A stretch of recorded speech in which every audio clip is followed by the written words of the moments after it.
Halo? Captain Chocolate Cake, w czym mogę pomóc? Nie może pan trzymać Nemo z welonami. Nie. Groszku też nie trzeba solić. To już jest koniec. Ja wam powiem, ja już mam dość tych welonów, tego wszystkiego, tego syfu tutaj, ciągłego brzęczenia, brzęczyków. Ryby ciągle padają. Tutaj jeden na posocznicę, drugi nagle na pęcherz pławy, trzeci na kostię. O, i też padł. I co? Na dodatek oszukała mnie pani z zoologa. Powiedziała, że 30 litrów wystarczy, tak? Nie mieszczą się w 30 litrach. Kupiłam sobie kolorowy żwirek, co? Też nie mogę używać. Glonojada? Nie. Płatki dla ryb? Też nie. Ja mam już tego dość. Koniec. To już jest koniec.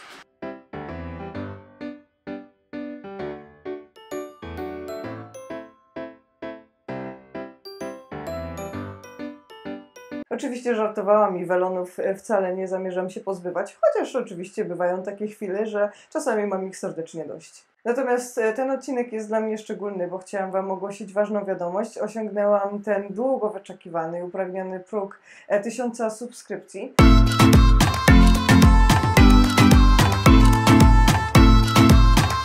Który daje mi możliwość taką, że moje filmy teraz będą monetyzowane, ale to nie tylko jest jedyna opcja, ale też mogę mieć większy z wami kontakt, bo mogę na przykład robić ankiety, już ostatnio jedną dałam, mogę robić live'a z telefonu, też na pewno chciałabym tych opcji używać. Wydaje mi się, że dzięki temu jeszcze bardziej będziecie mogli śledzić po prostu, co się u nas dzieje i może dzięki na przykład live'om nie będę musiała nagrywać vlogów. Jak to w ogóle wygląda na YouTubie? Żeby monetyzować filmy, trzeba mieć obejrzanych w ciągu roku 4000 godzin. To wydaje się może mało posadzić 4000 ludzi na godzinę przed moimi filmami, ale tak naprawdę w praktyce to jakby jedna osoba chciała oglądać, to jest aż 163 dni pod rząd non-stop. Drugi warunek jest taki, że trzeba mieć 1000 subskrybentów. I zazwyczaj jest tak, że ludzie najpierw mają te 1000 subskrypcji, a potem dobijają ten czas.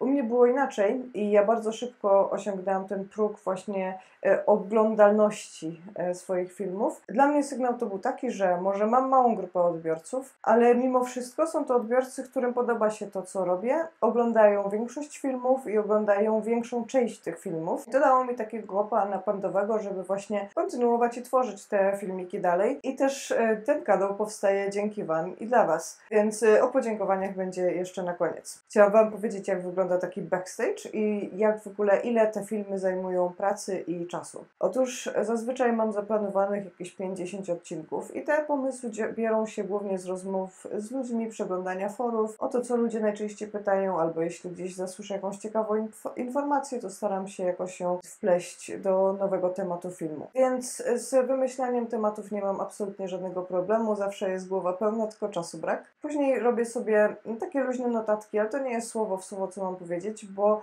ja nie potrafię czytać z kartki i wszystko to, co mówię zazwyczaj z głowy. Ewentualnie mam luźne podpunkty, o czym w kolejności mam mówić, albo jeśli są jakieś ważne rzeczy, to też sobie je wypisuję. Więc przygotowanie takiego filmu zajmuje mi, zależy czasami, jeśli muszę jakieś tam dodatkowe rzeczy poczytać, czy jakieś badania naukowe przytoczyć, no to może mi to zająć pół dnia czy kilka godzin, ale tak ogólnie to raczej kilka minut. A rozstawianie sprzętu to jest przynajmniej godzina. Tego tutaj oczywiście nie widać, tutaj jest mnóstwo lamp i ustawienie ich, zwłaszcza na kanałach akwarystycznych, które nagrywają też akwarium, jest po prostu straszne, bo za każdym razem te lampy odbijają się w akwarium, więc trzeba tak manewrować, żeby ich nie było widać, to jest po prostu masakra. Samo nagrywanie trwa jakieś znowu 15-20 minut, chociaż ja mam tendencję taką, że mówię bardzo dużo dygresji i potem od tych dygresji są następne dygresje i to wszystko i tak idzie do wycięcia, bo by rozłożyło cały materiał na łopatki. Więc po takim nagraniu film idzie do edycji.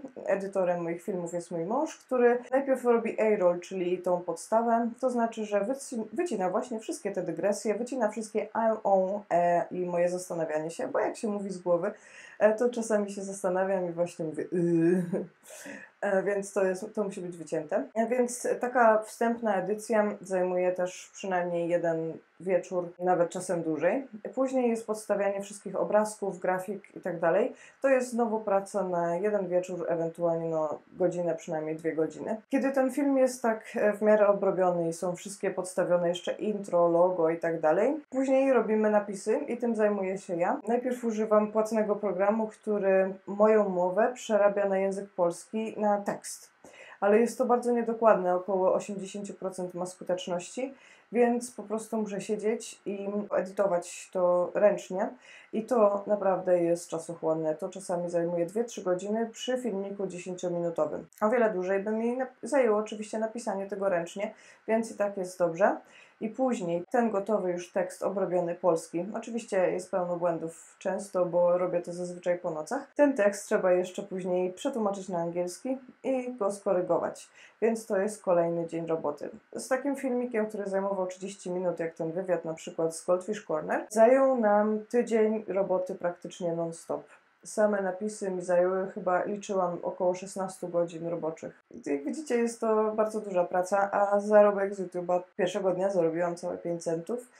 Więc uważam, że to jest fair, żeby zostawić te reklamy, gdyż po pierwsze chciałabym, jeśli w ogóle uda mi się coś na tym zarobić, bo to nie są jakieś kokosy, to na pewno pierwsze 2 pozycje to chciałabym kupić książki i w ogóle inwestować jak najwięcej w wiedzę, bo nie tylko chciałabym się kształcić na Uniwersytecie Google, ale też właśnie kupić kilka książek, które zawsze chciałam, a nigdy nie starczało mi, zawsze były jakieś ważniejsze wydatki. W drugiej kolejności, jeśli naprawdę już ten kanał, nie wiem, był jakiś boom by był i by się to sprawdziło, to chciałabym inwestować też w sprzęt i robić od razu Wam opisy tego sprzętu, jak on działa i tak dalej. Zupełnie szczere. No i też chciałabym zrobić kilka zmian na kanale. Przede wszystkim chciałabym zmienić logo, a może zostanie takie, jakie jest. I tutaj jest zadanie dla Was. Chciałabym, żebyście skomentowali, czy logo ma zostać, czy mam je zmienić i jeśli zmienić, to na jakie. Najlepszą propozycję nagrodzę bluzą z nowym logo. Ta, która wygra i ta, która mi się najbardziej spodoba. Oczywiście liczę na Waszą kreatywność, poczucie humoru. To tyle na dzisiaj. Jeszcze raz dziękuję Wam za ogromne wsparcie, za to, że tu jesteście, za wszystkie Wasze komentarze i widzimy się w następnym odcinku o Posocznicy.